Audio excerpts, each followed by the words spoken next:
السردينة بس.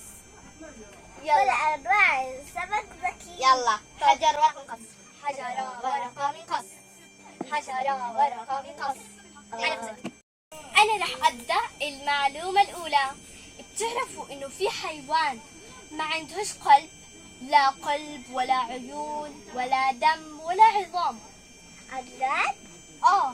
وهذا الحيوان إله معدة وجهاز هضمي فقط غير معقد. وهذا الحيوان هو قنديل البحر الشفاف.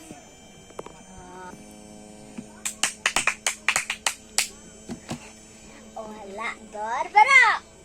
شوفوا اسمعوا هاي المعلومة الخطيرة.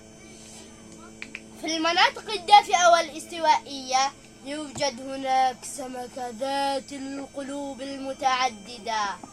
في سمكة إلها قلوب متعددة يا براء؟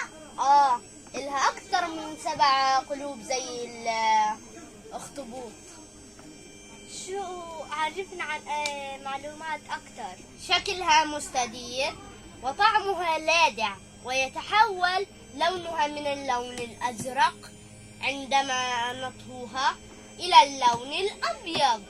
والله هاي أول مرة أعرفها. والله هاي كثير مبينة حلوة خطيرة.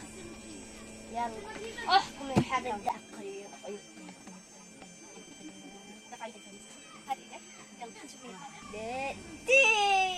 براء طلعت معلومته أقوى من معلومتي.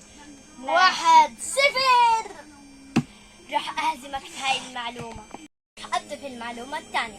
تعرفوا إنه في سمك اسمه سمك الطبال، وهذا السمك يصدر أصوات تشبه النقر على الطبل. وين مكانه؟ مكانه في البحر الأبيض المتوسط. هذا بحر ده.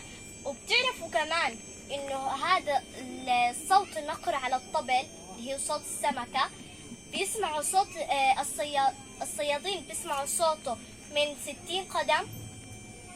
ابهرنا يا براء في معلومتك الثانية. قوية هذه المعلومة، قوية جدا. في السمك المكهرب يعيش في النهر الأمازون وأمريكا الجنوبية. والله هذا السمك ما شاء الله راقي. كهرب. سأبدأ. 1 2 3. شفت كيف أنا؟ يلا 1-1 عادي. ضايل آخر معلومة. المعلومة الثالثة هي معلومتي. السمك البوب هو سمك يموت في الماء البارد.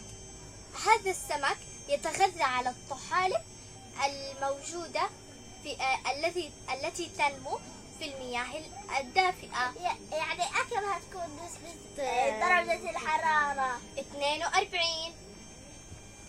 عن جد هلقيتها داري حصدمك بهاي المعلومة.